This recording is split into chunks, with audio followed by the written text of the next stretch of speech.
Então, bom dia a todos. Meu nome é Cristóvão, eu gosto que me chame de Cris. Então, eu preparei aqui uma historiazinha para misturar tudo que vocês viram nessa primeira parte da apresentação e essa palavra sócio-hidrologia. Três fatos marcaram a minha história nos últimos anos. A primeira delas é quando a minha filha tinha 10 anos, falou que tinha medo de mim. A segunda é quando eu levei uma bronca da professora Mônica Porto. A terceira, quando a minha filha trouxe meu genro em casa. Então, eu entendia essas questões de enquadrar como comando e controle, eu tive que mudar a minha perspectiva, ou a minha percepção, dado que alguém deu um input diferente para mim, para passar por um instrumento de planejamento. Senão, no caso específico, eu ia perder não só a minha filha, como eu ia perder a amizade da professora Mônica Porto. Então, essa historinha está aqui sintetizada, tem alguns atores importantes, e vou contando aqui ao longo do caminho. Eu estava fazendo uma coleta lá no Rio Iguaçu, eu moro em Curitiba, a bacia do Alto Iguaçu, portanto, uma bacia crítica. Estava fazendo uma coleta, e, junto com o professor Rubem Porto, já falecido, e ele fez essa frase que está aí. 2 semanas depois, estava no mesmo local, agora sem o professor Rubem Porto, com os meus alunos, e um cidadão de bicicleta perguntou o que nós estávamos fazendo, e, curiosamente, ele fez a mesma frase, ou seja, ele teve a mesma percepção. Então, pessoas diferentes formações, aspectos socioeconômicos, provavelmente aquela pessoa me parecia ser um mestre de obras e tem a mesma percepção. Já foi falado sobre o conceito de enquadramento, talvez essa que eu mais gosto, mas complementando aquilo que eu vou olhar para essa perspectiva, nós estamos falando de melhoria de qualidade da água, certo? Então, se eu não faço nada, eu tenho uma tendência, em tese, que vai piorar. Mas, se eu estabelecer alguns caminhos para chegar até onde eu gostaria de chegar, né, e daí surge essa lógica de o que temos, o que podemos e o que queremos, talvez. Eu sei que o Marcelinho não gosta muito disso, mas ainda didaticamente é o mais fácil de explicar. Eu tenho várias metas, eu preciso fazer algumas coisas aqui, Carlos, eu ia perguntar para vocês o que eu preciso fazer para, num horizonte de tempo, sair de uma condição atual hoje para chegar lá no final. Alguém pode me dizer? Eu quero um casamento, por exemplo. Como é que eu faço para chegar no casamento numa condição adequada do casamento? Eu preciso de diferente. Certo? Não tem outro jeito, caros amigos. Eu preciso investir nisso. Então, é por isso que o enquadramento ele é fascinante, ao mesmo tempo ele é desafiador, porque eu preciso olhar com ações, metas, para atingir um determinado objetivo. E, para fazer isso, eu preciso conhecer a realidade. Não adianta só fazer no papel, eu preciso conhecer a realidade dessa ideia. Muito bem, dentro dessa lógica, até agora, eu comecei a colocar já o primeiro conceito de sócio-hidrologia. Minha relação com a minha filha é um conceito sócio-hidrológico. A nossa relação aqui já é uma relação sócio-hidrológica. O nome chique que se dá para isso é a ciência cidadã. Está todo mundo estudando esses conceitos, porque eles chegaram à conclusão que talvez as coisas impostas ou colocadas de cima para baixo tenham o seu valor, mas talvez não seja tão eficaz. Talvez, se a gente construir de baixo para cima, seja mais eficiente. E aí, caros amigos, é que vem a beleza da Lei 9433, porque ela construiu esse espaço e, por alguma razão, a gente vai discutir daqui a pouco, a gente tem dificuldade de ver as belezas que estão lá na Lei 9433. Já passaram todos esses conceitos aqui colocados, estão lá vocês já sabem disso, mas eu quero deixar em amarelo de novo. Isso é um trabalho de catequese. Enquadramento é um instrumento de gestão. E a maior parte da sociedade brasileira confunde enquadramento com comando e controle. Não é, certo? Justamente pelas questões aqui colocadas. Todas elas colocadas aqui pelo Daniel e pelo Marcelo. Segundo, eu preciso olhar que a redução dos custos de combate à poluição. É por isso que eu preciso efetivar o enquadramento, que é a angústia de todos nós no Brasil hoje. Existem poucos planos de efetivação de enquadramento. Por quê? Porque, no fundo, a gente não gosta de ter meta. Essa é a grande verdade.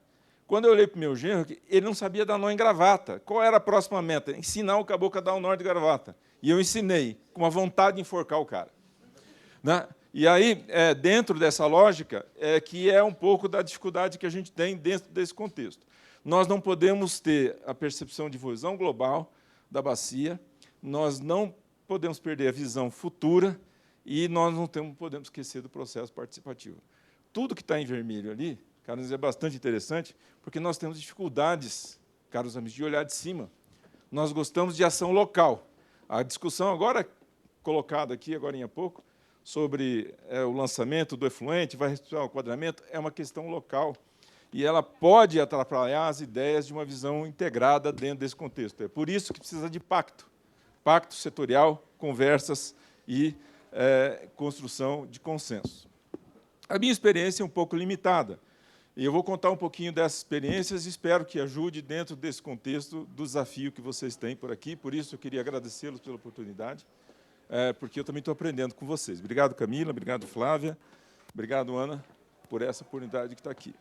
Essa é uma bacia de 3.000 km², tem mais ou menos 3 milhões de habitantes, 32% de todo o esgoto coletado, só 32% é tratado. Eu pergunto para vocês, qual é a cor dessa linha azul? Eu não preciso fazer enquadramento para dizer qual é a cor da linha azul, certo? Se só 32% é lançado, com aquela quantidade grande de habitantes. Então, lá na universidade, a gente começou a trabalhar e a monitorar, ou seja, vamos sair do escritório e vamos para o campo. Esse foi o nosso trabalho enquanto professor, que é a minha profissão. Então, nós fomos monitorar esses pontos. E aí começou uma ideia assim, de qual ponto eu monitoro, qual parâmetro eu estudo, as mesmas perguntas que já foram colocadas aqui e que vocês já aprenderam nas etapas anteriores, né, de diagnóstico, prodióstico, aqui colocados. Então, essa percepção, e quando a gente estuda todo o que acontece lá na bacia do Alto Iguaçu, que é uma bacia histórica, que é muito interessante do ponto de vista de ações para abastecimento público e controle de poluição, tem uma frase no final que o comitê e a agência da bacia estão em reflexão até hoje. E eu vou explicar para vocês, daqui a pouco, por que está em reflexão até hoje. Tem um monte de estudo, tem um monte de investimento, tem obra, tem não sei o quê, etc., mas não existe prioridades estabelecidas em consenso com a sociedade. Não existe. Portanto, por mais que eu tenha plano diretor de esgoto, por mais que eu tenha controle de poluição difusa, obras de drenagem urbana aqui como colocadas, etc., o rio continua poluído por uma razão estratégica, talvez ou por falta de um plano norteador dentro dessa lógica. Ou seja, eu não preciso dizer para vocês que o enquadramento foi feito lá no escritório, alguém pegou 3 cores, pintou lá de amarelo por várias coisas e disse, esse é o meu plano de enquadramento. Isso não pode acontecer, caros amigos, dentro desse contexto. Então, é um caso bastante peculiar. Um segundo caso foi estudar a bacia do Paranapanema. E quem foi meu chefe nesse projeto foi o Marcelinho, que está aqui, esse. E o Marcelinho tem uma qualidade, ele puxa a gente a pensar fora da caixinha. E esse foi um grande desafio. Eu tenho que agradecer a ele, porque nos colocou num grande contexto, uma bacia federal, tem 2 estados, tem usinas hidrelétricas de grande porte, tem um grande PIB, não só do ponto de vista energético, mas do ponto de vista da agricultura, do agronegócio brasileiro, que é super relevante, com uma distribuição de uso da terra, com um monte de indicador e com essa variabilidade espacial que vocês estão fazendo. E vocês já fizeram isso no PIR, aqui do Rio Paranaíba. Eu estudei os documentos que estão públicos, né? E vocês já sabem fazer isso. Então, é a visão de olhar de cima, é olhar o que tem em cada um desses espaços, e, portanto, eu já posso pensar quem está emitindo, onde estão os potenciais problemas e quais são as características das alterações de qualidade da água. E aí vem aquela nova reflexão, não dá para fazer enquadramento sem conhecer o rio, sem andar pelo rio, sem monitorar o rio, e sem ver a percepção das pessoas, como é que eles enxergam a qualidade do rio. Nesse projeto, eles tinham várias etapas interessantes, foi construída uma rodinha de integração, começou com gestão do território, a gestão da bacia, a autocodificação, a gestão dos rios, a gestão dos reservatórios, tudo integrado, muito similar, ou tão complexo quanto o trabalho de vocês, a bacia do Paranaíba é muito maior que a do Paranapanema, mas a estratégia de olhar para a bacia antes das discussões, vocês já construíram os instrumentos, porque a bacia está autocodificada, eu sei quem está em cada lugar, quem está emitindo, qual tipo de poluição, etc. E isso pode orientar a escolha dos parâmetros estratégicos e dos pontos de monitoramento, ao meu ver. A bacia do Rio Paranaíba é essa, eu estou aprendendo a olhá-la agora, primeira vez, né? Essa composição que foi organizada dos comitês, né, integrados dentro desse contexto, me parece um desafio muito interessante. E a sinalização que eu vi pelos documentos, né, é que muita maturidade técnica e científica já foi aplicada e vocês têm os elementos para construir essa dinâmica. Muito bem. Qual é a estratégia tradicional? Não foge do diferente que vocês já sabem. O Marcelinho já colocou aqui. Eu coloquei em outras caixinhas diferentes, porque cada uma daquelas caixinhas, caros amigos, são partes da agência de bacias que precisa subsidiar quem vai fazer o plano de efetivação do enquadramento. Eu preciso ter monitoramento o tempo todo, eu preciso ter matriz de fontes de poluição, eu preciso saber de hidrologia, foi colocada uma questão interessante sobre sazonalidade, que é uma ideia muito interessante para flexibilidade, talvez, ou tentar entender algo diferente da vazão de referência, olhar o modelo de qualidade da água, as medidas de despoluição e entender essas metas, enfim, eu preciso ter gente pensando isso o tempo todo. Portanto, o plano de efetivação do enquadramento não é só acompanhar, tem que trabalhar bastante, porque eu preciso nortear os planos, caros amigos. É o que eu faço com o meu genro até hoje. Esses dias eu liguei para ele para perguntar para ele se ele estava com saudade de mim. Certo? Por que você não liga para mim? Eu estou com saudade de você, cara. Só eu que ligo para você, de vez em quando você tem que me ligar, falei para o meu genro, né? E o pior de tudo é que ele ainda é corintiano. Então, a gente tem assim uma lógica de acompanhamento dentro desse conteúdo. Eu quero dizer para você o seguinte, a ligação custa trabalho. É um trabalho que nós temos que fazer dentro dessa lógica.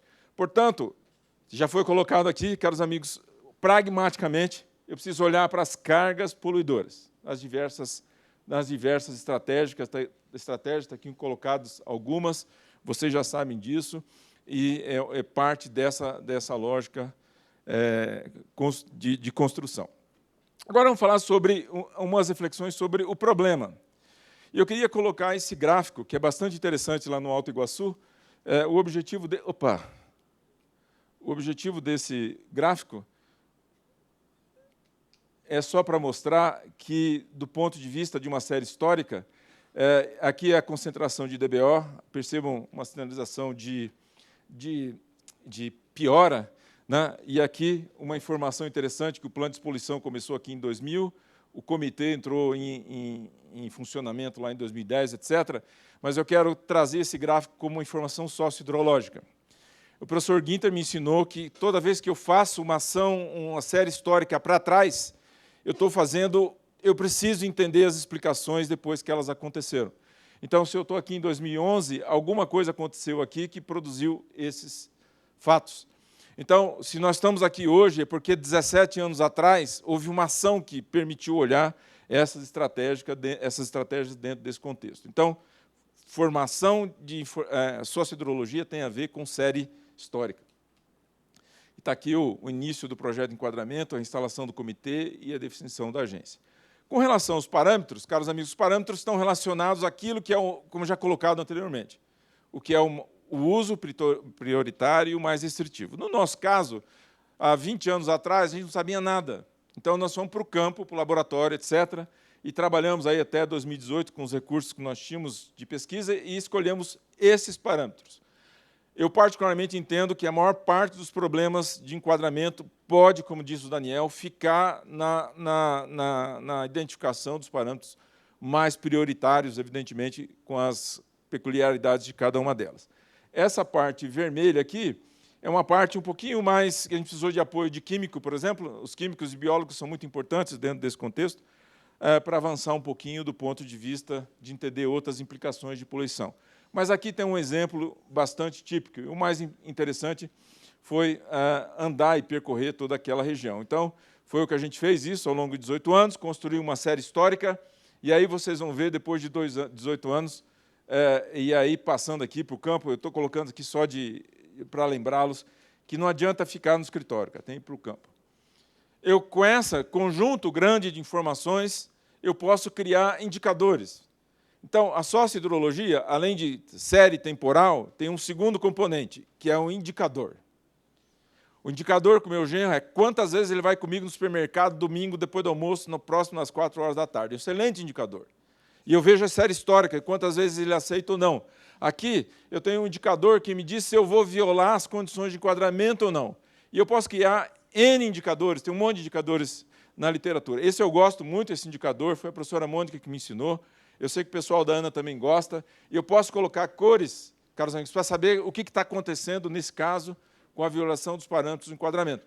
E eu posso saber se eu estou no verde, no amarelo, no vermelho. E aí vem o terceiro componente da sociohidrologia, que é a comunicação da informação. Eu preciso ser transparente, caros amigos. E nós não gostamos de ser transparente. O governo não gosta de ser transparente, usuários não gostam, a sociedade civil também não gosta. Ninguém gosta de ser transparente. Certo? Então, essa é a beleza da sociohidrologia, fazer a gente olhar claramente para aquilo que nós possamos. Não precisamos ter problemas, o rio está poluído, tá, e daí? Como é que nós vamos fazer para resolver? Fica mais fácil do que ficar tentando esconder essas questões. Eu vou trazer algumas ideias que eu discuti bastante com a professora Mônica, eu gosto muito dela, aliás, eu me considero um pupilo da professora Mônica Porto, e eu aprendi que a gente construiu juntos isso, mas foi ela que foi fazendo as perguntas, né? Nós estamos aqui, no final da história, para cuidar da água nessas condições que estão aqui. Certo? É bem interessante isso que está aí. Aí aparecem algumas coisas interessantes. Compatibilidade com os usos, no local onde se faz necessária, na distribuição temporal, com a garantia compatível com o uso e condições economicamente viáveis. Esse é o objetivo, caros amigos, do plano de bacia, na essência, e é por isso que nós estamos aqui nessa sala. Porque ninguém quer deixar de mexer com o desenvolvimento, caros amigos. Ninguém quer deixar de pessoas ficarem sem emprego. Ninguém quer prejudicar essa relação de sustentabilidade que todos nós estamos inseridos. No entanto, ela não difere nenhuma das distintas atividades que nós fazemos no nosso dia a dia. Nós fazemos isso constantemente, seja do pequeno exemplo até a questão mais produtiva, vamos assim dizer. O problema é que, quando eu olho essas questões, aparecem frases importantes, caros amigos. A mais importante de todas elas é a incerteza. É por isso que, no planejamento, a gente fica meio assim, porque a gente vai ter que conviver com uma incerteza. E se eu tenho que conviver com incerteza, caros amigos, eu preciso negociar alguma coisa. Eu preciso construir consenso. E consenso é quando cada um perde alguma coisa. Eu vou aqui, 10 pessoas vão construir, cada um tem que ceder um pouquinho. Veja, isso é consenso, então, é uma informação sociohidrológica. O meu genro é a mesma coisa. Se eu olhar dentro dessa lógica, eu tenho uma incerteza com o meu genro. A minha filha é o maior presente que Deus me deu, caros amigos. Eu tenho uma incerteza desse caboclo. Fazer coisas que talvez eu não goste. Como muitos pais já devem ter sofrido nisso, nas relações humanas. O comitê de bacia é a mesma coisa. Dentro dessa lógica. A gente precisa cuidar desta relação. E o mais importante, a Ana já falou agora há pouco, é por isso que nós estamos aqui. Nós queremos evitar conflito. Ninguém gosta de conflito. E, para evitar conflito, eu preciso me colocar na posição do outro. Você já se coloca... Eu sou o governo, e tem um usuário, tem a sociedade civil. De vez em quando é bom o cara do governo se colocar no lugar do usuário, o usuário se colocar na sociedade civil, a sociedade civil na posição do governo, e fazer esse exercício, que é muito legal. Caros amigos, a gente passa a aprender bastante coisa. Eu me coloquei no lugar do meu genro também. E assim vai. Eu estou usando essa metáfora, caros amigos, porque para explicar um gráfico daqui a pouco, que é bastante interessante. O Marcelinho e o Daniel já comentaram, essa é a principal equação matemática, caros amigos, é a mais simples de todas, mas é o que eu acho que vale a pena lembrar. Nós estamos aqui para cuidar de remoção de carga. Certo? Se eu quero melhorar a qualidade da água, melhorar aquele gráfico, gastar o meu dinheiro, eu preciso reduzir carga. É por isso que eu faço estação de tratamento de esgoto. É por isso que eu falo controle de poluição difusa. Eu preciso remover carga. E, para remover carga, eu estou mexendo de fluxo de massa, quilos por dia. Eu preciso, e aparece dia é tempo, eu preciso fazer o meu fluxo temporal. Certo? Então, se eu quero atingir uma meta de uma determinada classe, eu vou precisar entender dessas cargas. Basicamente é isso. Para isso, caros amigos, nós temos uma tecnologia bastante avançada do ponto de vista de computador, de modelos matemáticos, etc. Não é o caso aqui, mas a agência de bacia tem que dar o suporte para essas questões. Certo? Ou alguém tem que ajudar a fazer essas questões dentro desse contexto. E eu posso, então, essa aqui também é só uma questão importante, que, quando nós vamos olhar para essas questões de diagnóstico, prognóstico, começar a selecionar alternativas, eu posso fazer cenários. Eu preciso olhar o cenário futuro. E veja que interessante, para construir consenso e olhando para cenários, eu posso fazer uma maquininha para fazer uma conta para ver se vai melhorar, se vai piorar, etc. E posso construir o consenso mais fácil. O que não dá para chegar é transformar o comitê de bacias numa conversa de bar, onde todo mundo acha alguma coisa. Aqui não é um lugar de achar, aqui é um lugar de trabalhar acima de fatos e dados. Por quê? Porque nós estamos com essa tecnologia à disposição. Claro que tem as suas dificuldades, tem as suas incertezas, tem seus erros, mas ela pode amenizar essas questões. E, portanto, eu posso trabalhar os trechos de rios, como aqui colocado, Marcelinho colocou bem. O enquadramento, eu preciso pensar em todas essas informações e olhar um enquadramento por trechos, que é um grande desafio. A mensagem que eu quero deixar para vocês é que é tudo variável. É tudo variável, se é vazão referência, se é sazonal, qual é a probabilidade disso acontecer, se eu olho para o futuro, que eu não sei o que vai acontecer, etc. A matriz de fontes de poluição é dinâmica, eu preciso olhar essas dinâmicas, não só de políticas de Estado, mas de política de governo. Isso faz parte de contexto sócio-hidrológico. Veja que, desde o começo da minha fala, tudo que a gente já sabe está embutido desse grande guarda-chuva. E, portanto, é por isso que, em algum momento, eu preciso estabelecer a minha proposta de enquadramento, aprovar a proposta e batalhar pela sua efetivação. E, ao longo da caminhada, ir aprendendo e fazer os ajustes que são necessários, como já colocado pelo Marcelinho. Muito bem, mas, na prática, como é que você colocou isso na prática? Vocês têm que lembrar que a minha função é cuidar de alunos, né? Então, a gente faz pesquisa. Então, minha ferramenta de trabalho é o erro. Bom, vocês já sabem disso. O que nos desafiou nessa proposta é por que é que o enquadramento ele é tão difícil de ser entendido? Por que é tão complicado o enquadramento dentro das estratégias dos comitês? É sempre o último assunto a ser colocado em pauta. Muito bem. Portanto, a nossa hipótese foi tentar entender por que existe uma baixa efetivação do instrumento de enquadramento. E nós partimos de uma hipótese que vem lá do professor Ginter, que é um professor lá da Áustria, que eu conheci em 2019, que ele diz o seguinte: olha, o problema está na integração. Alguém comentou, né, a palavra integração na abertura. É tão difícil, né, o contexto de integração, e como que esses atores podem participar de alguma forma. Então, a ideia foi olhar sobre essa perspectiva. Esse caminho aqui vocês já fizeram, estão mais ou menos nessa parte que estão aqui, e o desafio é olhar para a efetivação do enquadramento. Então, eu tenho uma aluna brilhante, ela se formou agora, o nome dela é Camila.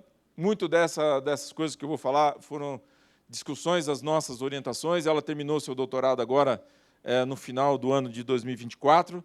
São coisas muito recentes e estão sendo submetidas para avaliação dos pares, se isso tudo que eu estou falando aqui faz sentido. Então, nós entendemos... Perdão. Eu vou explicar esse gráfico. A baixa implementação está relacionado com essas questões de governança e técnica. Governança é uma coisa que é muito falada na nossa rotina. Precisamos aprimorar a governança.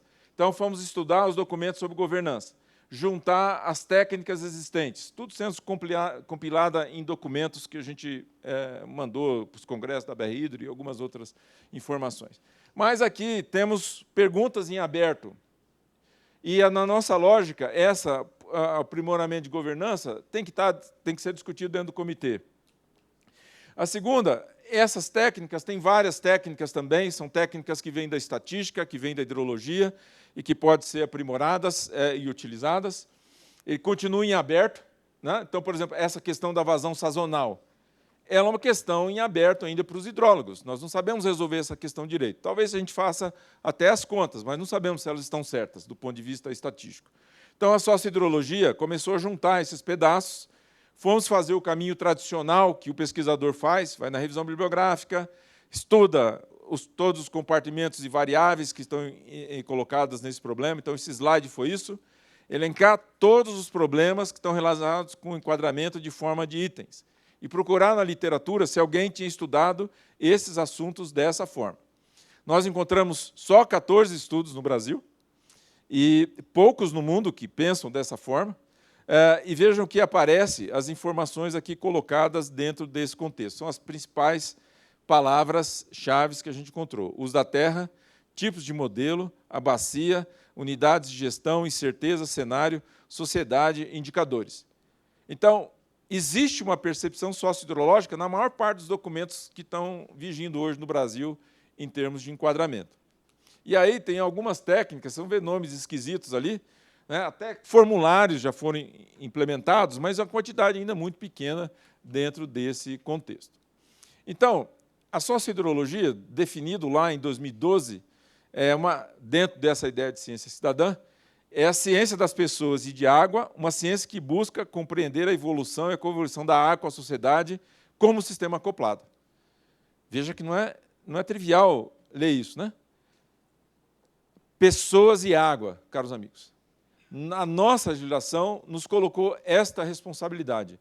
Nesta reunião, estamos representando pessoas e água.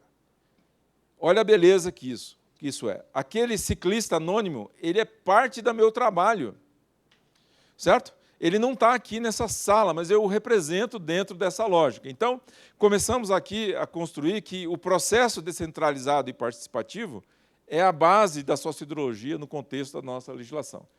E tem muita gente no mundo estudando a sociohidrologia, caros amigos, muita gente no mundo. O artigo mais interessante foi um do Nepal, tem lá um sistema de alerta que não tem equipamento nenhum, não tem sala de crise nem nada, é simplesmente um sino.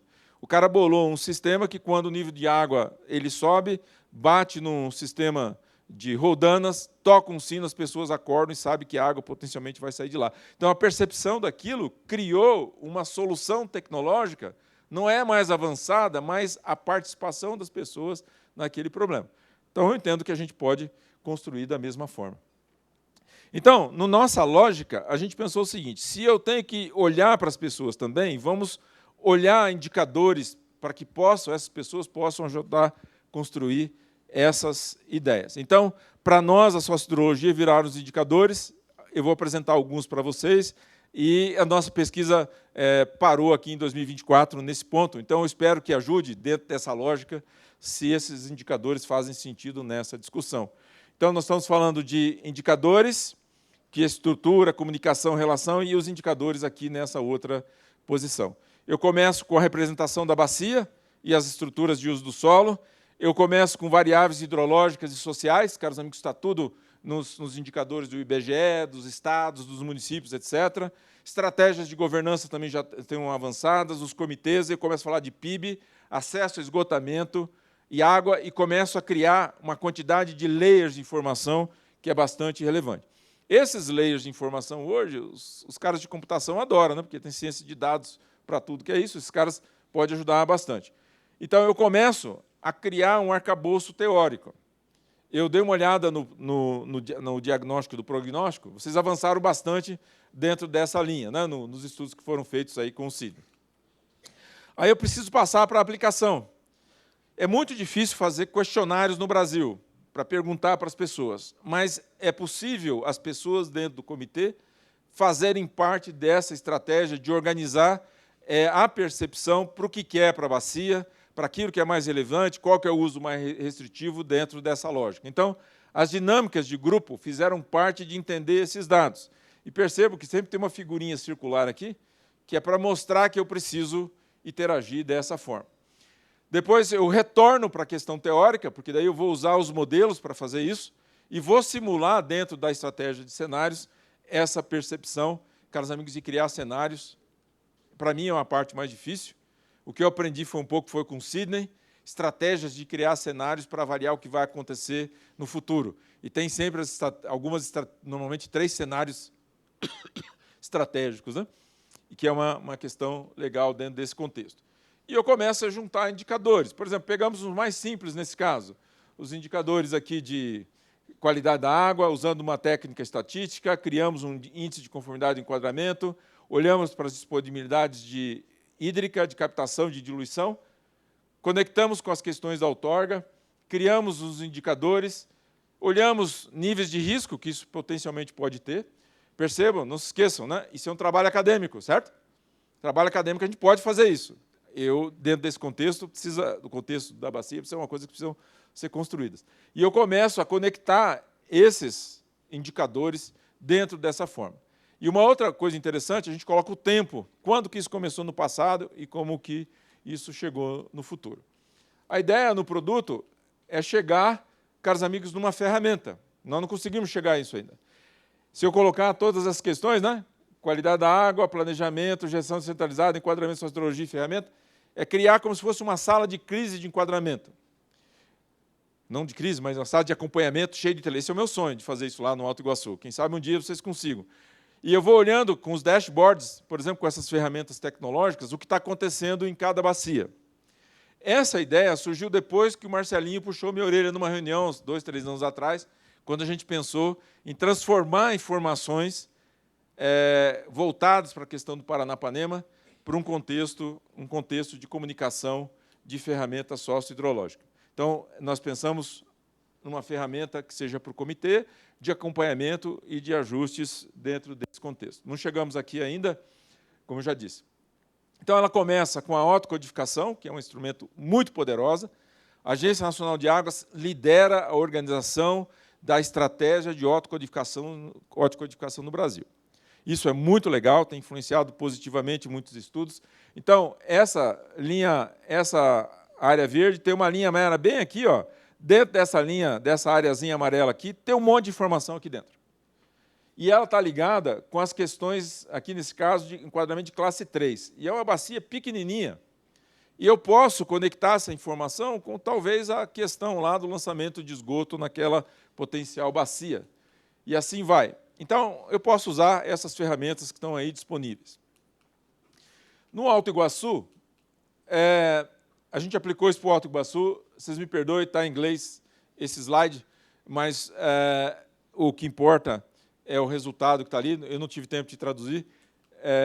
O que a gente fez foi sistematizar esse conjunto de informações no mapa sócio-hidrológico, cozinhar todos esses dados juntos e produzir esse resultado, que talvez seja o mais importante, e vocês vão entender por que lá no Alto Iguaçu nós estamos em reflexão. Esse gráfico talvez é o mais importante, é um gráfico temporal. Essa linha aqui mostra a evolução da área utilizada para farming, para agricultura. Aqui a área não vegetada e aqui a área de formação natural. Percebam que a área cinza mais escura tem aumentado ao longo do tempo. E percebam que os indicadores, todos esses indicadores aqui, PIB, outorga de lançamento de água, de esgoto, volume de água tratada, investimentos estão representados por essas linhas. Percebam que estão crescendo aqui, ó, certo? Todos os investimentos da bacia estão crescendo. A qualidade da água da bacia está diminuindo. Olha a contradição. Eu estou investindo um monte de dinheiro, a qualidade da água está descendo, e olha aqui o número de reuniões do comitê para pacificar essas soluções. Em 2016, foi a última informação que me deram, de 2016 até 2025, eu não tenho acesso a nenhuma informação do comitê. 0 reuniões. Então, tem uma coisa muito interessante nessa lógica de combinar essas informações para construir esse gráfico, certo? Então, a historinha de construir esse gráfico é muito legal, porque eu normalizei todos os valores, eu pude comparar todos eles no mesmo gráfico. E criei aqui agora, para quem gosta de vazão de referência, eu não gosto de vazão de referência como eu criei agora uma linha de informação que tem risco ou probabilidade de um evento não acontecer, né? Ou seja, em vez de tirar a vazão com 95% de permanência, eu construí aqui curvas de permanência de vazão, de PIB, índice de conformidade de enquadramento, quantidade de carga a ser removida e por população. E tem um custo. Então, esse estudo sai da lógica da vazão de referência e ele deixa um pouco de flexibilidade de lidar com outras vazões e, portanto, eu entender essa lógica. Ou seja, eu vou colocar um risco associado a uma decisão que eu posso construir em consenso aqui com todos nós. Marcelinho, essa informação é nova. Ele sempre me puxou essa informação, essa é muito recente. Como eu falei para vocês, os pares agora estão criticando para ver se isso está fazendo sentido. No Paranapanema, e aí eu, de novo, quero agradecer o Marcelinho e o Daniel, porque eles nos deram muita liberdade de criar. E lá, a gente começou pensando uma estratégia de redução de cargas, certo? Muito parecida com o que a gente fez no Alto Iguaçu, só que no Alto Iguaçu o problema é orgânico, poluição orgânica, de origem doméstica e industrial. Aqui não, aqui é muito parecido aqui com as questões do Paranapanema. Então, vamos estudar estimativas simplificadas de cargas futuras, como que eu vou reduzir cargas, quais são as estratégias, como é que eu atinjo uma determinada meta.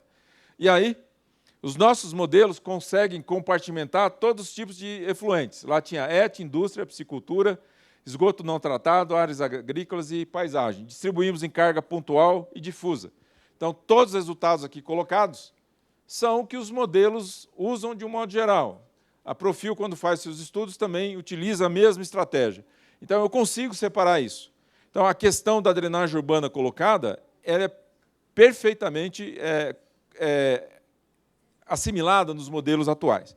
E eu concordo com a Ana que isso é uma questão ainda de normatização institucional ser colocada. O que nós mudamos foi a lógica. Em vez de pensar em vazão de referência, nós transformamos um hidrograma de carga, um polutograma de carga, numa curva de permanência. E na curva de permanência, eu tenho quanto que ela polui ao longo do tempo. As maiores cargas são ordenadas com baixa frequência, acontece muito raro. As menores cargas com tempos maior parte do tempo. E eu comparo com a carga limite. Certo? A carga limite é essa linha azul aqui embaixo. Então, a diferença entre o que eu estou observando no meu monitoramento, que é o azul mais clarinho, e a linha azul escura, a diferença entre elas é o percentual de remoção de carga que eu preciso fazer para atender um limite de classe. Certo? Só que agora mudou a percepção. Em vez de usar vazão de referência, eu estou misturando todo mundo no mesmo ponto. Eu estou construindo um pacto solidário de poluição, onde todos são responsáveis naquele ponto de monitoramento. Evidentemente que isso é uma informação que eu vou colocar num ponto de monitoramento. E depois, criando esses cenários de remoção, eu posso distribuir elas por trecho. Eu só estou colocando aqui a base de um dashboard bem simples, onde eu tenho, para cada trecho, para cada bloco aqui, o uso do solo dominante, o uso da água preponderante, a qualidade da água e a redução de carga no ano lá de 2025 para diversos parâmetros. Então, eu consigo entender quem são os atores principais. Então, essa é uma abordagem sócio-hidrológica. Eu tiro, eu olho para aquilo que de fato está colocado conforme a legislação colocada nas apresentações do Daniel e do Marcelo. E, portanto, eu tenho essas informações, baseadas naqueles métodos. Né? Nesse caso, na bacia do Rio Paranapanema, significa que a gente começou a saber qual é o percentual de remoção de carga que eu deveria fazer para o rio atingir uma determinada meta. E aí a gente classificou ele com cores. Né? Aqui. Nesse caso, eu estou olhando a nossa base de referência, aquilo que foi monitorado, ou que é monitorado, que é um indicador, que é o ICE, que é o que nós utilizamos. Como eu falei para vocês, tem vários outros indicadores, testamos só esse. E portanto, eu posso ter um apoio para a minha meta. Nesse caso, passamos do ponto para a escala da bacia. Então, aqui eu tenho a carga total, aqui é DBO, no cenário acelerado de 2035, a carga total de emissão desse cenário prevista lá em 2035. Para atingir uma meta de classe 2 naquele cenário, eu tenho que pegar o que eu tenho, menos o que eu preciso reduzir, distribuído para toda a bacia, e eu tenho aqui um mapa onde eu tenho ações prioritárias que eu devo fazer primeiro para atingir aquela meta. Então, cada um dessas cores tem uma parcela de contribuição de remoção de carga, mas aqui eu identifico quem são os caras mais críticos. Então, Marcelinha, esse slide é em sua homenagem, né? Porque você que fez a gente pensar dessa forma, e eu, quando sento numa mesa, eu já sei que esse cara aqui pensa diferente desse, e, portanto, a gente precisa pactuar essas ações dessa forma. Alguém vai pensar, mas a bacia é muito grande? A bacia é muito grande, porque a bacia do Rio Paraná é o Rio Federal, é enquadramento do Rio Paranapanema. Aqui é a mesma coisa, uma bacia muito grande, é enquadramento do Rio Paranaíba. E cada um de vocês representa os afluentes principais. Aqui a mesma lógica, aqui só para DBO, fósforo e nitrogênio. Então, nessa bacia, a gente escolheu só esses três. Veja como a gente ainda está começando, né, nos parâmetros. Né? E usamos aqui o mesmo raciocínio numa abordagem sócio-hidrológica. Aqui é uma outra forma de representar os gráficos. Aqui, essas linhas horizontais são os limites de classe 2 e 3, e eu tenho uma ideia de quanto que eu preciso remover em termos de quantidade. Então, só para vocês terem uma ideia que é possível quantificar isso.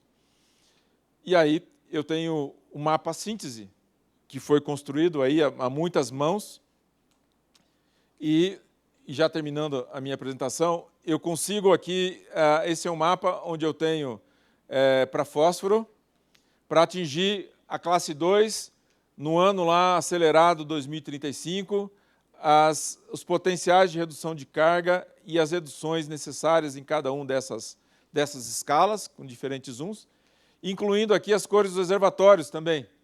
Olha que interessante, a gente conseguiu sair da lógica da vazão de referência e construir as informações para orientar a discussão da bacia e na tentativa de produzir conversas mais objetivas.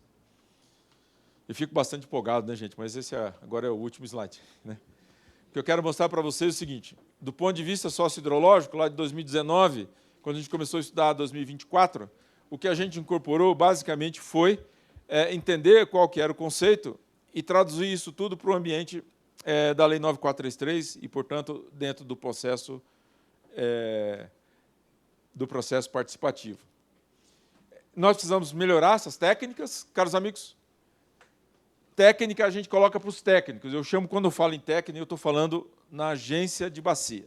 A agência de bacia é o órgão que vai responder as questões técnicas. Tem a obrigação de fazer isso. Tem que ter modelo, tem que ter SIG, tem que ter um monte de coisa, monitoramento. Processo participativo é fundamental. Eu gostei muito do que a Ana falou semana passada. Eu acho que a gente tem que ser estratégico. Então, a palavra plano estratégico é a chave aqui. Vocês têm essa oportunidade na minha leitura. As metas progressivas são relevantes. O pacto solidário entre os principais atores do comitê, eu acho que é estratégico. A gente usou isso lá no Paranapanema. A recepção foi muito boa. E já foi comentado aqui pelo Sidney semana passada, já foi comentado aqui, os setores são bastante importantes. E só para terminar, o meu genro está com a minha filha já há 9 anos, significa que ele entendeu o sogro dele. Então, vivemos uma relação de participação e descentralização e com sucesso. Então, eu acredito na Lei 9433, eu acredito no processo participativo, sou apaixonado pelo enquadramento e nós temos muito trabalho que fazer. Então, obrigado, Marcelinho, obrigado, Daniel, obrigado, Ana, obrigado pela oportunidade, obrigado por terem me ouvido.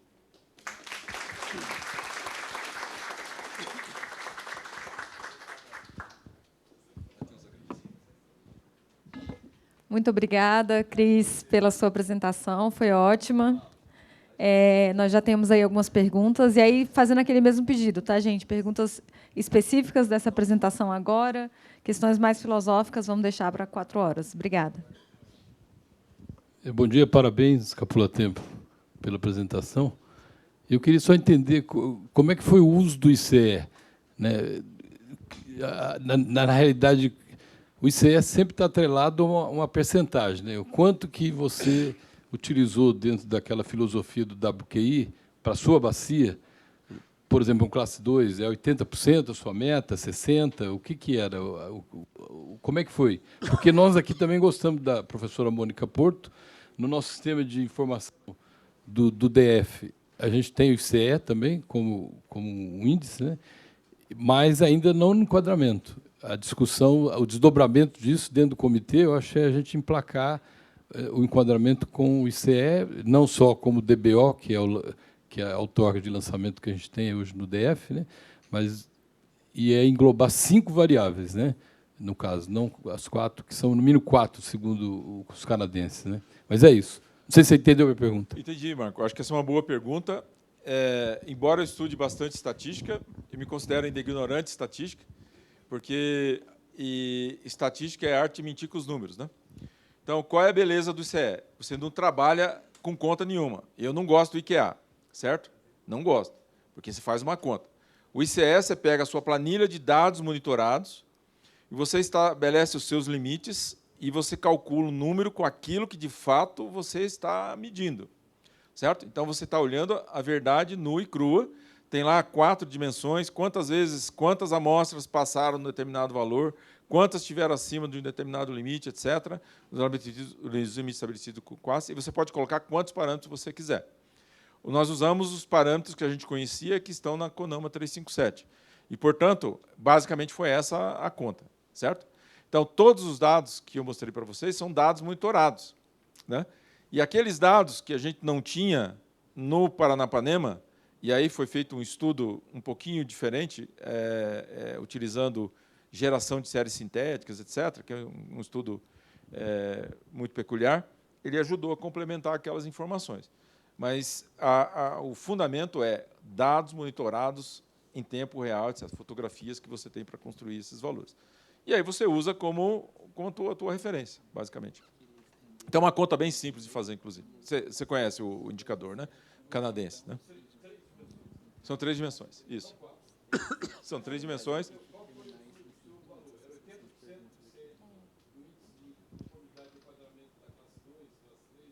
Então, o limite, para fazer a conta, você entra na conta com o limite classe 2.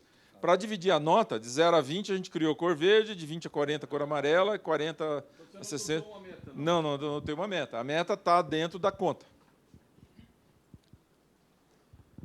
Olá, professor Diogo Segatti, da SEMAD de Goiás. Queria saber do senhor se esse enquadramento dinâmico dos corpos hídricos ele exige uma gestão mais adaptativa ou se a gente consegue, sabendo das dificuldades dos órgãos gestores, aí continuar com essa gestão mais estática do enquadramento. Eu me lembro, eu confidenciar aqui, nas minhas discussões filosóficas com o Marcelinho, ele puxou minha orelha e falou assim, olha, esse negócio de enquadramento dinâmico é meio complicado mesmo. Por quê? Porque não tem um embasamento da legislação. Certo? Por isso que todo mundo fica focado na vazão de referência.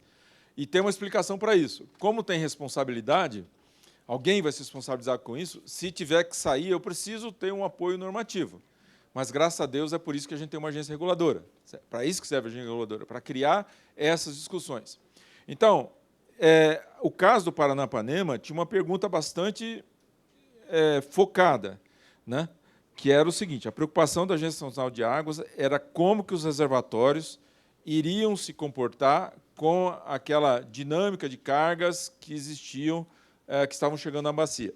Certo? Lá são 3 reservatórios importantes. Então, por causa dessa pergunta que veio a lógica dinâmica, e por isso que apareceu a curva de permanência. Certo? Essa pergunta pode não ser a mesma do Alto Iguaçu, do Doce ou do Paranaíba. Então, a primeira pergunta importante é o seguinte, que é o que eles colocaram na primeira parte. Quais são os meus usos preponderantes, aquilo que potencialmente pode ser restritivo, essas questões de uso do solo que foi colocado aqui são relevantes também, etc. Muito bem. Agora, isso do ponto de vista público. Do ponto de vista de pesquisador, eu acho, e aí por isso que eu usei a foto do meu genro, que eu não posso levar a 880, concorda comigo? A gente precisa ceder um pouquinho. E a curva de permanência, ela dá uma chance para você criar construções de consenso. Mas isso não está pacificado ainda pelos pares. Quando eu fui os pares, é o seguinte, você submete essas ideias para as pessoas criticarem e elas retornam, né? E mesmo aqui na Agência Nacional de Águas, nas nossas discussões, não é um assunto ainda definido. Portanto, se você disser o seguinte, olha, é bom, dá para olhar a curva de permanência, dá, mas eu acho que nós não vamos fugir da vazão de referência. A menos que esteja uma outra orientação. Mas boa pergunta. Carlos Renan, do Paranaíba DF. A minha pergunta é sobre o ICE ainda, também. Como é que foi a... Não, a primeira questão é se no Paranapanema o acompanhamento do enquadramento é feito pelo ICE. E, principalmente, como isso é aceito pela sociedade, digamos assim, né? Porque aqui a gente discutiu o ICE para acompanhamento dos corpos d'água distritais e tem acontecido algumas críticas com relação ao ICE, que é um índice que mascara, que não reflete a realidade, né? Então, assim, eu acho que essa comunicação do entendimento por o leigo, o que é o índice de conformidade de enquadramento, como é que foi essa abordagem para que ele realmente seja entendido e, digamos assim, entendido para que serve, né? E respeitado como um índice que vale a pena a gente calcular, independente, o que não restringe também o acompanhamento por variável, né? Tá? Como é que foi essa abordagem com a sociedade, digamos assim? Parabéns pela pergunta. Essa é uma pergunta super difícil. Ela embora aparentemente específica, ela é filosófica. Então, o que eu quero dizer para você é o seguinte, lá no Paraná, lá no Alto Iguaçu, ninguém está prestando atenção no ICE. No Paranapanema, eles não começaram ainda o projeto de enquadramento, eles vão começar, então eles aceitaram. Né? Eles aceitaram porque, como eu estava comentando com o Marco, você está olhando os parâmetros que você tem na sua série histórica. Essa é a beleza dele. Certo? Os outros indicadores têm peso, tem não sei o quê, etc. Bom, o leigo é o nosso desafio. Como é que você explica para esse indivíduo toda essa complexidade que está aqui? Então, quando a gente passou por essa crise filosófica lá atrás com a Camila, a gente pensou o seguinte, olha, o nosso ambiente sociohidrológico é o Comitê de Bacias Hidrográficas, porque nós estamos representando a sociedade. Então, se a gente conseguir traduzir isso numa forma, e aí eu estou agradecendo o Marcelinho por várias razões, porque ele me tirou da caixinha. Ele falou assim, vamos transformar isso em cores, porque as cores as pessoas percebem, e aí explicar isso ainda é um desafio. Nós temos esse problema de comunicação, eu concordo com você, é um problema atual, né? Nós não sabemos, professor universitário como eu não sabe fazer isso, rapaz, eu vou dizer para você, eu sofro, né? Eu sou macarrônico, né? Fico empolgado, perco o cara em 3 minutos. Né? Então, quando você vai explicar, por exemplo, DBO, por exemplo, DQO, ou qualquer um desses indicadores, depois vai tirar uma nota, um índice, é muito complicado. Então, eu acho que esse é um desafio importante. É por isso que temos a Ana, para isso, tem um time de comunicação e treinamento aqui para nos orientar dentro desse contexto.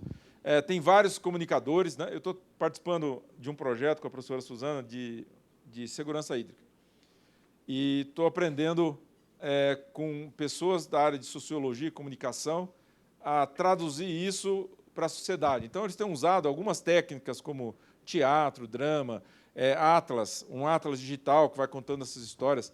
Mas o mais legal de tudo isso, que eu acho que é o mais importante, que talvez, não há outro jeito de explicar a percepção da pessoa se ela não for na beira do rio, cara. Não tem jeito. Não adianta a gente ficar discutindo com o gestor, cara, que o cara não conhece a realidade, ele não viu. Né? Então, se a gente conseguir traduzir os números, os parâmetros, de uma forma que a pessoa que tem a percepção, talvez a gente consiga grandes resultados. Mas você levantou uma questão, obrigado pela pergunta, nós temos ainda belos desafios pela frente. Na verdade, o que eu quis dizer é o seguinte, não sei responder a sua pergunta. Professor, eu sempre saio de todas as capacitações com a dúvida que o senhor levantou muito bem na apresentação, que é a sociohidrologia, ciência de pessoas e da água. E aí eu gostaria de entender um pouco como que vocês, dentro da universidade, trabalham, né, efetivamente essa questão, esse equilíbrio entre água e terra, na luz da Lei 9.433, com base no uso e ocupação do solo. Porque quem tem um domínio territorial são os municípios. E a gente vê, né, a nível de comitê de bacia, o quanto isso é desafiador. E aí eu gostaria de saber, até para aprofundar isso, com base em tese de doutorado. Eu acho que essa é uma ideia fantástica. Existe uma linha de cientistas que vão trabalhar com entrevistas. Normalmente são os perfis de sociólogos que usam essas técnicas de entrevistas, questionários, etc., para construir essa percepção. E aí você faz um recorte territorial. Então, por exemplo, quilombolas, por exemplo, tem um impacto, e áreas restritivas têm uma área importante na questão do enquadramento. Né? Então, a legislação de uso da terra ela é fascinante, com as suas distintas unidades. A sua conexão com a legislação ambiental tem uma parte importante dentro desse contexto. Eu vi que isso foi feito no PIR do Paranaíba, ficou super legal, as áreas restritivas. Então, essa é uma estratégia. A segunda, ela é juntar essas percepções com as suas expectativas e transformar isso em números, né? E criar outras dimensões. Eu, como tenho um lado mais engenheiro, né? A minha vivência é ouvir as pessoas que estão trabalhando com isso. Então, tem muito trabalho a ser feito dentro dessa área. E, no futuro, a forma da gente conseguir trazer essa percepção para dentro dos instrumentos é através da informação registrada com celular. Então, a pessoa ela tira uma foto do nível d'água, por exemplo, ou da cor da água. E como a tecnologia de imagem de satélite já consegue fazer uma correlação com aquilo que ele mediu, com a hora que você mediu, com a cor da água, você pode ter uma informação, ou você se manifestar alguma coisa, e aí essa informação centralizada, junto com esses cientistas de dados, produzem informação. Isso está correndo muito rápido, principalmente na Europa, na Áustria, na Comunidade Europeia tem feito muito isso, para ter a percepção das pessoas dessas questões. Pontos de lançamento, ligações clandestinas, etc. Isso tem muitos desafios. Portanto, é uma ciência bastante interessante, não tenho dúvida nenhuma que é uma tese de doutorado. Vou falar rapidinho aqui, o direito de resposta, ele citou meu nome muitas vezes. Obrigado pela lembrança, né? O trabalho foi fantástico mesmo. Você, a Regina e o Tobias são brilhantes, toda a equipe de alunos e tudo. Espero não ter deixado muitos traumas, né, desse projeto nosso aí, já que tantos puxões de orelha, que, né, não foi bem assim, né? Mas assim, eu queria ressaltar uma parte da sua apresentação, muito singela, muito simplesinha, foi o slide mais feinho, mas, para mim, aquilo é o coração do que deveria ser o enquadramento. Eu sou um crítico do enquadramento porque eu acho ele muito complicado. E ele vai em cima do objeto que precisa ser modificado, é o rio. O rio que queremos ter, a classe vai ser 2. Tudo que o enquadramento busca é não permitir que os poluentes cheguem aos rios e lagos, né, porque isso vai causar impactos na nossa vida, né.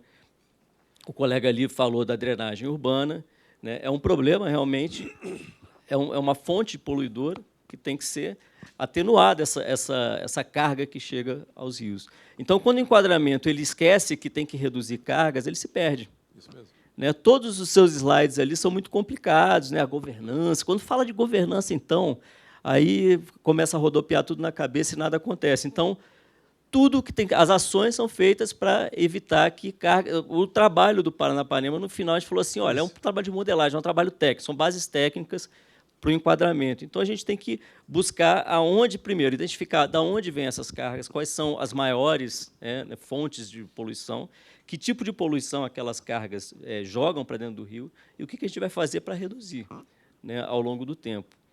Se a classe vai chegar a 2, daqui a 20, 40, 100 anos, não importa, né? O enquadramento ele pode ser revisado e esticado, mas a gente precisa conversar, sentar com as pessoas e tentar evitar com que a poluição chegue aos rios para que a gente tenha água. A proposta é muito simples, né? O enquadramento é que complica muito. Tem muita norma, tem muita participação, tem o indicador, por exemplo, a gente aqui, o ICE, né? A gente falou muito de ICE, como é que faz com o ICE? Eu queria usar o ICE, é muito legal o ICE, tal, os seus gráficos estavam muito bonitos e tal. Para mim, o melhor indicador de meta de enquadramento é quantas toneladas deixaram de cair de fósforo no rio, naquele trecho, todo ano. Esse é que é o progresso. É você... o cara ali produz... O cara tem um pasto gigantesco ali, muitas fazendas. O que a gente vai fazer para evitar que aquele sedimento rico em fósforo que vai eutrofizar o meu reservatório, que é manancial da minha cidade ali adiante, o que eu vou fazer para... né, que esse pasto deixe de cessar essa entrada ou atenuar essa entrada de nutrientes, né? Tem CNPJ, tem alguém para conversar? Não, às vezes você vai ter que conversar ali com os irrigantes, com os agricultores e aumentar aquela faixa de mata ripária que a lei diz que tem que ser pouquíssimos metros. Faz uma pesquisa, chama a universidade e fala assim: ó, esses seus 15, 30 metros aqui não estão segurando nada. A carga é grande, aqui chove, o declive é assim, né? O terreno é assim, você usa muito fertilizante, você tem aqui os dejetos dos animais que está entrando, a gente vai precisar... Vamos conversar e tentar, né, para você não prejudicar o outro ali embaixo, tentar aumentar. Então, são várias coisas, várias iniciativas, várias ações que visam simplesmente evitar que a poluição chegue aos rios ao longo do tempo, né? Novas atividades vão aparecer na bacia, mais pessoas vão habitar a bacia e a tendência é sempre que mais carga chegue aos rios. Então, a corrida é contra essas cargas. Acho que esse trabalho foi muito bem pensado e muito legal, porque atuou em cima do foco, que é a contenção dessa poluição, né? É isso. E obrigado, é muito bom te ver assim tão empolgado. Você é um cara empolgado, dá gosto de ver a apresentação do Cristóvão. Muito obrigada, professor Cristóvão.